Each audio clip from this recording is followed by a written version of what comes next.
Hola amigos, Rory Foster with Common Ground on Spanish Immersion, finishing up Spanish Immersion in Costa Rica. It is now the end of week 5. And we've only got 4 clients in country, plus my family. So my family outnumbers the number of folks that are here in country finishing up their immersion programs. How did week 5 go? Week 5 was amazing. My family and I, we just got back from La Peninsula Osa. I told you a little bit about it in the week 4 video. That is the first time we're going way down south with just a few clients. And so they ended up going home on Tuesday, and we stayed on a couple of extra days to get a little bit of family time together and have a few additional experiences together as a family. Because when we head home, we actually head home tomorrow. When we head home tomorrow, the kids have to start getting ready for school and everything. So this is kind of like been their summer break. So we needed to do something special as a family. Anyway, La Peninsula Osa and where we stayed in Drake Bay was amazing.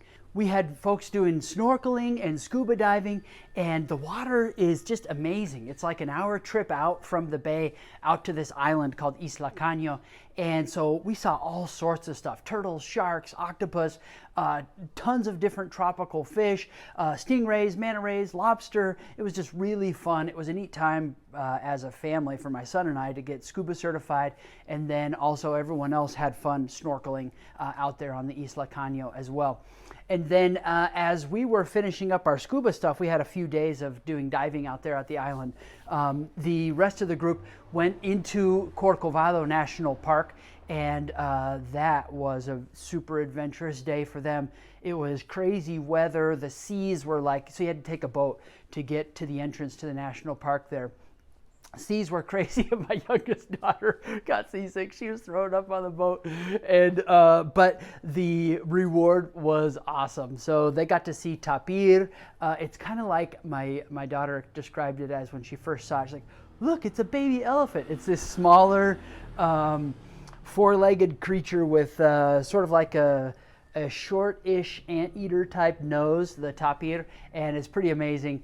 He was just chilling, eating and feeding. Usually they're nocturnal animals, so it was pretty special to see it during the day. So boa constrictor, sloth, the 4 different species of monkeys that exist in Costa Rica. You don't usually see them all in one spot, but down here, down in the Peninsula Osa is where they are seen in all 4 species. So the cara blanca, the congo, the mono araña, and then the mono ardilla. So the white-faced monkeys, the howler monkeys, the spider monkeys, and the squirrel monkeys. So they got to see all 4 of those in their national park. Now, for the folks that didn't join us in La Peninsula Osa, we had 2 different kind of groups here in town, and what they've been up to this week is our pharmacy students on their APPE rotations. They're 4th-year students finishing up their training as pharmacists, and this is one of their clinical rotations. So they've been in pharmacies in the mornings, the retail pharmacies, learning the whole system of how pharmacy works here in Costa Rica, and then in the afternoons they've been doing their Spanish classes. And then we had folks just on the general medical program, and they've had their mornings free this week to study, to go explore with their families, to sit down at cafes and at the local cafes and do some homework and catch up on things back home a little bit, and then have their afternoon classes as well. So week 5 has wrapped up, and after today, there will only be our 2 pharmacy students in country and finishing up their pharmacy rotation, and they will head home.